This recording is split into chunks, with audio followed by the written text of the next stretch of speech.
오늘은 맥주 감사 주일입니다. 여러분, 신앙생활을 행복하게 할 수 있는 비결, 또 살다 보면 여러 가지 힘들고 어려운 고난을 당하기도 하고 이런 어려움들을 이겨낼 수 있는 힘, 불평이나 원망과 슬픔을 이길 수 있는 힘이 어디에 있을까? 저는 감사에 있다라고 생각합니다. 감사하면 행복해집니다. 감사하면 어려움도 이겨낼 수 있습니다. 감사하면 불평과 원망과 슬픔도 이겨낼 수 있습니다. 옆 사람에게 감사하며 삽시다 라고 인사합시다. 네.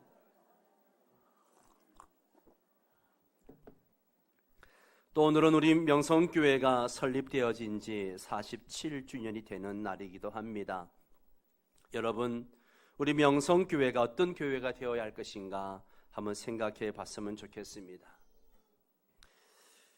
여러분은 우리 교회가 어떤 교회가 되기를 원하십니까? 대개 이런 질문들을 하면 외적인 이야기들 참 많이 합니다.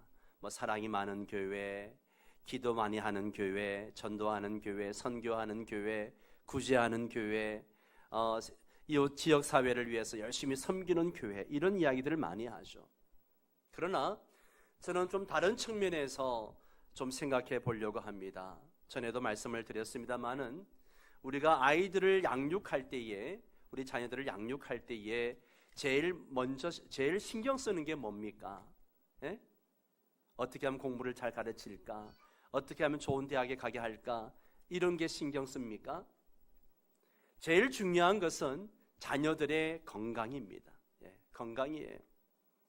건강해야 공부도 하고 대학도 가고 취업도 하고 결혼도 합니다. 마찬가지로 교회도 건강해야 성장하고 부흥하고 선교도 하고 구제도 하고 봉사도 할 수 있습니다. 그렇다면 교회가 건강하려면 어떻게 해야 될까요? 말씀 중심의 교회가 되어야 합니다. 말씀 중심의 교회가 되어야 돼요. 여러분, 목사가 가장 많은 시간을 들이고 가장 많은 애를 쓰는 게 무엇인지 아십니까? 바로 말씀 사역입니다. 성도들은 일주일 동안 전쟁터와 같은 세상에서 살다가 주일 아침에 교회로 옵니다. 육적으로 영적으로 지치고 피곤하고 상한 모습으로 교회를 옵니다. 목사는 그런 성도들에게 영혼의 양식을 먹여서 그들의 영혼을 살리고 위로하고 힘을 얻게 하기 위해서 열심히 말씀을 준비합니다. 그래서 성도들이 그 말씀을 먹고 세상에 나가서 힘있게 살게 하기 위해서.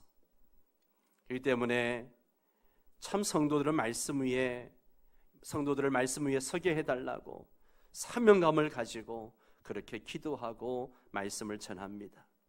여러분, 교회는 말씀 중심의 교회가 되어야 합니다. 성도는 말씀의 능력을 알아야 합니다. 경험해야 돼요. 말씀 없이는 세상을 이길 수 없습니다. 여러분, 왜 세상에서 죄를 짓게 되고 실패하게 됩니까? 여러분 속에 말씀이 없기 때문에 그렇습니다. 내 안에 말씀이 풍성하면 죄를 멀리하게 됩니다. 죄의 유혹을 이길 수 있습니다. 저는 우리 교회가 그리고 여러분들 속에 하나님의 말씀이 풍성히 거하기를 축복합니다.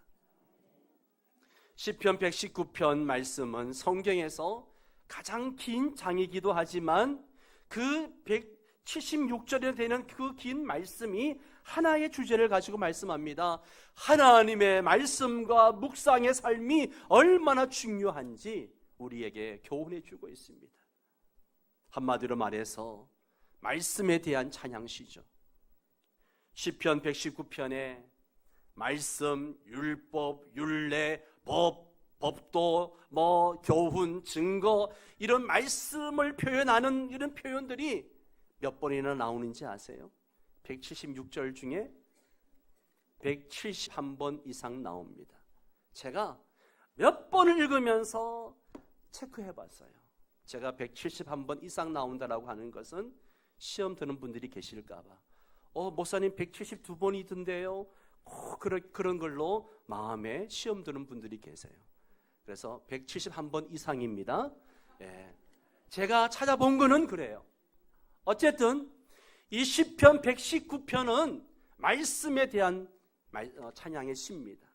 그래서 저는 이 시편 119편을 가지고 몇 번에 걸쳐서 또 7월 달이 교육의 달이기도 합니다. 우리가 여름 성경학교, 여름 수련회 캠프, 각종 여름 사역들이 있는데 이 한 달 동안 이 시편 119편의 말씀을 가지고 말씀 중심의 교회, 성도라는 주제로 함께 좀 말씀을 나누려고 합니다. 먼저 1절, 2절 말씀을 같이 읽겠습니다. 행위가 온전하여 여호와의 율법을 따라 행하는 자들은 복이 있음이요 여호와의 증거들을 지키고 전심으로 여호와를 구하는 자는 복이 있도다. 아멘. 여러분, 어떤 사람이 복이 있습니까? 복 있는 사람은 뭔가를 많이 가졌거나 뭔가를 많이 이룬 사람이 아니라는 것이죠. 복 있는 사람은 성공한 사람이 복 있는 사람이 아니에요. 오늘 말씀에 보면 복 있는 사람은 행위 온전하여 하나님의 말씀을 따라 행하는 사람, 바로 그 사람이 복이 있습니다. 그리고 하나님의 말씀을 지키는 사람이 복이 있다라고 말씀하고 있고요. 또 하나님의 말씀을 구하고 여호와를 경외하는 자가 복이 있다, 그렇게 말하고 있습니다. 왜 그렇습니까? 하나님의 말씀이 모든 복의 근원이요 원천이기 때문에 그렇습니다. 일시적인 형통과 잘됨이 아니라 말씀 안에 거할 때에 우리 인생의 파이프가 하나님과 연결되어져서 하나님으로부터 오는 그 축복과 은혜와 복을, 능력을 받게 되는 것이죠. 여러분, 성경에 나오는 모든 복은 하나님의 말씀과 관련이 있음을 기억하셔야 됩니다. 복은 하나님의 말씀과 관련이 있습니다. 여러분, 우린 다 복 받기를 원하죠. 은혜 받기를 원합니다. 그러나 그렇게 복 받기를 원하면서도 그 복이 하나님의 말씀과 관련이 있다는 사실을 생각하지 않습니다. 하나님의 말씀을 지키지도 않으면서 복 받기를 원합니다. 여러분, 하나님의 말씀을 더욱더 사모하시기 바랍니다. 하나님의 말씀을 깨닫기 위해 실험하고 그리고 그 깨달은 말씀대로 살려고 몸부림이 있어야 됩니다. 그럴 때 하나님이 여러분을 축복해 주실 겁니다. 3절 말씀을 보면 참으로 그들은 불의를 행하지 아니하고 주의 도를 행하는도다. 여러분, 우리가 예수를 믿고 신앙생활을 하면서 불의를 행하지 않고 온전히 주의 도를 행하기를 원합니다. 그죠? 그렇죠? 그리고 그렇게 살아야 된다는 걸 압니다. 그런데 솔직히 그렇게 사라지던가요? 사라지던가요? 오늘 우리 문제는 몰라서가 아니라 아는 대로 살지 못하는데 문제가 있습니다. 왜 그렇게 살지 못합니까? 왜 내 안에 진리대로 주의 말씀대로 살 수 있는 그런 힘이 없습니까? 여러분, 우리는요 진리대로 말씀대로 살 수 있는 능력이 없습니다. 내가 나를 컨트롤할 수 있는 힘이 나에게 없는 거예요. 그런데 언제 우리에게 주의 말씀대로 진리대로 아는 대로 살 수 있는 힘이 생기느냐? 하나님의 말씀이 내 안에 들어올 때, 주의 말씀이 내 안에 들어올 때에 내가 말씀을 가까이 하면 할수록 내가 불의를 행하지 않고 주의 도를 행할 수 있는 힘이 생기는 것입니다. 요즘 바이블 타임이 여러 모임이 생겨서 하고 있습니다. 바이블 타임 성도들과 하면서 참 성도들이 말씀을 통해서 얻는 그 위로와 은혜가 있는 것을 간증할 때 얼마나 감동이 있고 힘이 나는지 몰라요. 주의 말씀이 내 안에 들어오니까 죄의 유혹을 이기게 되고 감사할 수 없는 상황에서도 감사하게 되고 미워하는 상황에서도 사랑해야겠다라고 마음의 결심을 하게 되고. 왜 그렇습니까? 말씀이 나를 교훈하기 때문에. 여러분, 잘 살기를 원하십니까? 힘있게 살기를 원하십니까? 그러면 잘 먹어야 됩니다. 영의 양식을 잘 먹어야 됩니다. 하나님의 말씀을 가까이 하고 묵상해야 합니다. 여러분, 왜 우리가 주의 일을 하면서 지치고 피곤할까요? 바로 말씀보다 일이 앞서고 기도보다 일이 앞서기 때문에 그렇습니다. 여러분 중에 말씀 볼 시간도 없고 기도할 시간도 없이 일하고 있으면 하는 일을 줄이시기 바랍니다. 저는 늘 기도 안 하고 말씀을 가까이 하지 않는 일꾼들을 보면 솔직히 걱정이 됩니다. 아유, 저러다가 언제 나가 떨어지지, 저러다가 못하겠다고 내팽개치지 않을까, 늘 그게 걱정입니다. 여러분, 말씀과 기도 없이 봉사하면 거기서 선한 게 나올 수가 없습니다. 거기엔 하나님을 기쁘시게 하는 것보다도 사람에게 보이려고 쇼만 하고 있는 것이죠. 그래서 사람이 인정해 주지 않고 알아주지 않으면 서운해하고, 내가 드러나지 않고 내 영광이 드러나지 않으면 서운해하고 속상해하고 그러는 것이죠. 여러분, 절대로 말씀보다 기도보다 앞서지 마시기 바랍니다. 주의 일을 하기 전에 반드시 말씀 안에 머무는 시간을 충분히 가지셔야 됩니다. 성가대 찬양할 때에도 찬양하기 전에 먼저 주의 말씀을 깊이 묵상하고 말씀이 주는 은혜가 있어야 내 마음에 우러나오는 찬양을 할 수가 있는 것입니다. 모든 사역이 다 마찬가지예요. 오늘 9절 말씀에도 이와 비슷한 말씀이 나옵니다. 9절 말씀을 같이 읽습니다. 청년이 무엇으로 그의 행실을 깨끗게 하리이까? 주의 말씀만 지킬 따름이니이다. 아멘. 우리가 너무나 잘 아는 말씀이죠. 이 말씀은 청년들에게 주는 말씀이다, 그렇게만 생각하시면 안 됩니다. 청년은 어떤 존재입니까? 청년이라고 하는 것은 가장 힘 있는 시기를 말합니다. 무엇이든지 해낼 수 있는 힘이 있을 것 같은 시기입니다. 어떤 시험이 와도 이겨낼 수 있는 힘이 있을 것 같은 그런 시기입니다. 그런데 그런 가장 힘이 있고 능력이 있을 것 같은 청년들도 자신의 힘으로 그 행실을 깨끗하게 할 수 없다는 거예요. 어떻게 해야 됩니까? 주의 말씀을 묵상하고 주의 말씀을 따라 지킬 때에 그 행실을 깨끗하게 할 수 있다라고 말씀합니다. 그리고 11절 말씀도 보세요. 이런 말씀은요, 외워야 돼요. 외워야 돼요. 11절 말씀 같이 읽습니다. 내가 주께 범죄하지 아니하려 하여 주의 말씀을 어디에? 내 마음에.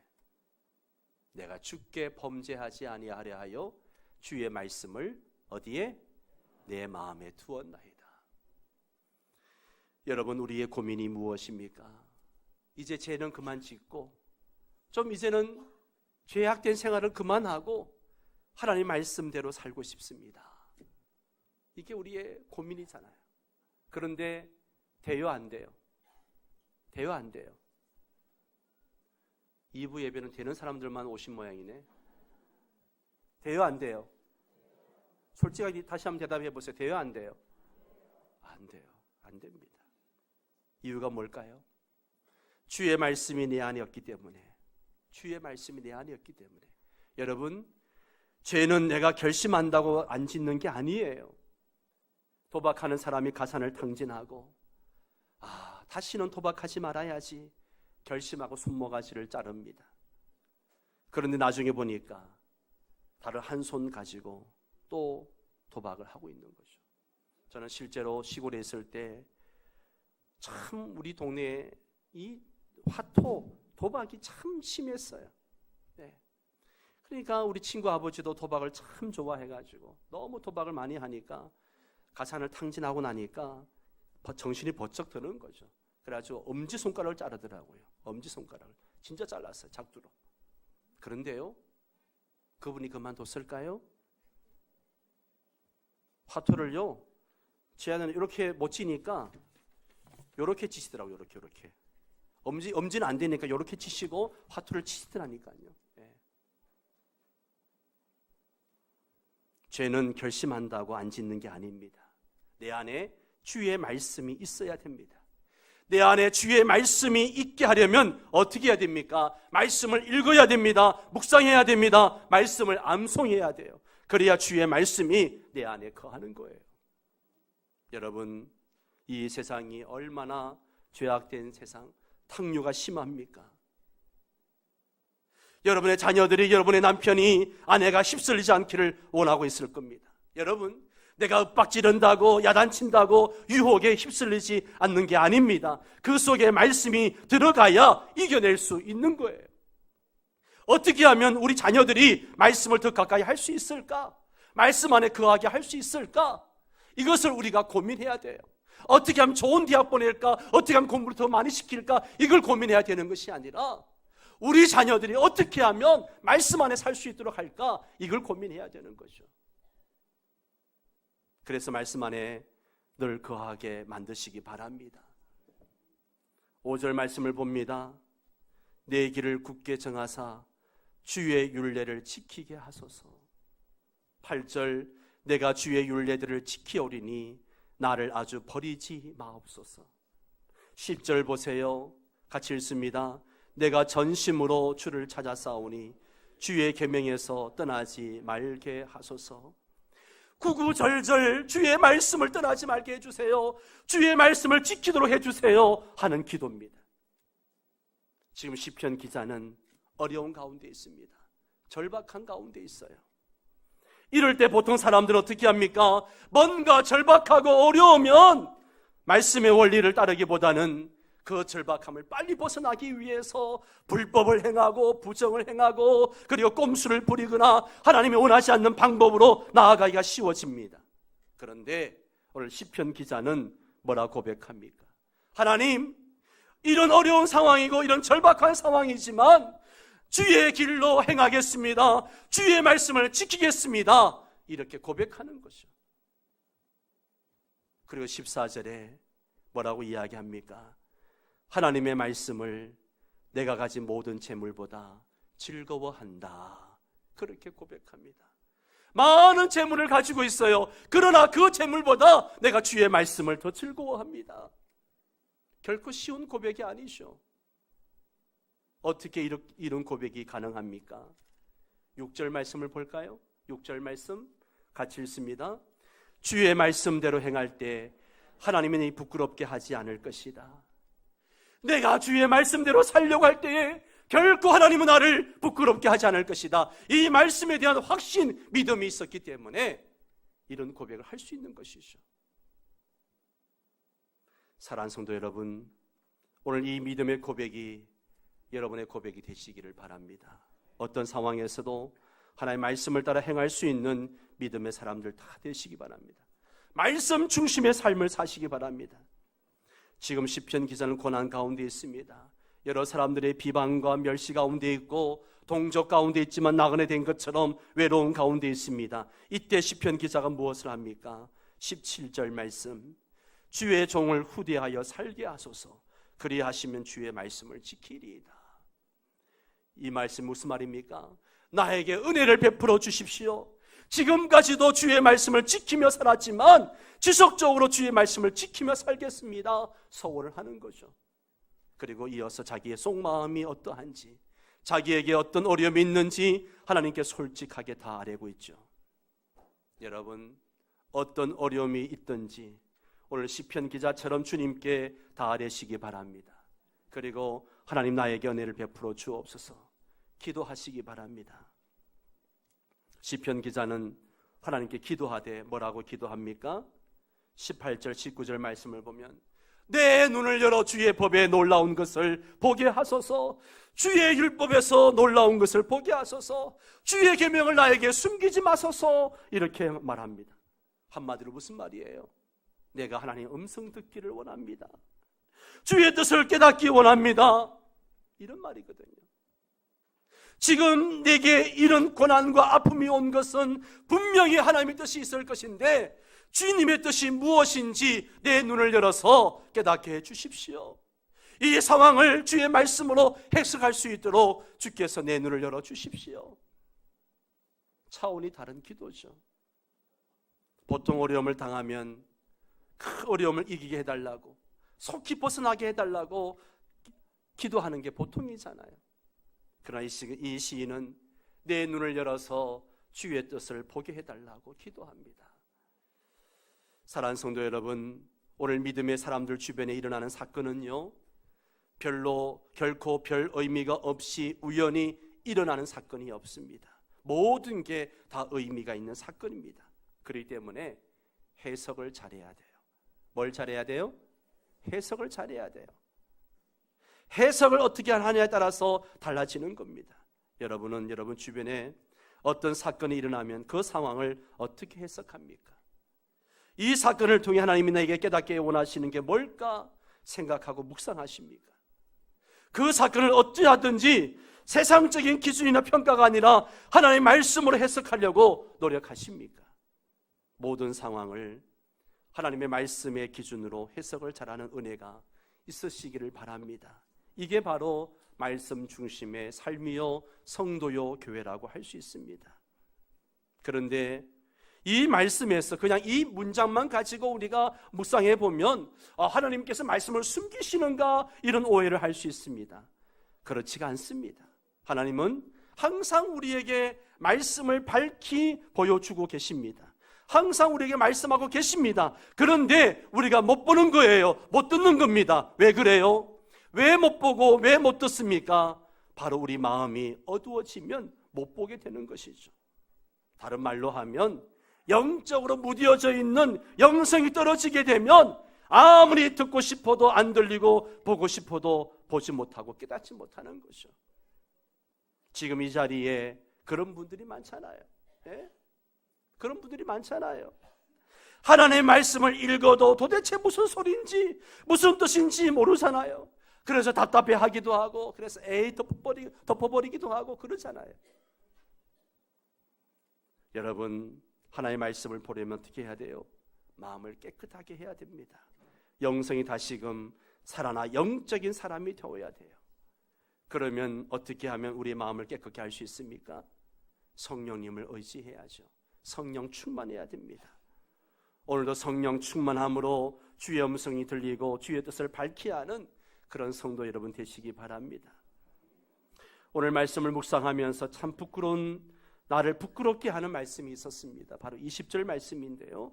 우리 한번 같이 읽겠습니다. 주의 규례들을 항상 사모함으로. 여러분은 무엇 때문에 마음이 상합니까? 다른 사람이 나에게 한 말 때문에 마음이 상합니까?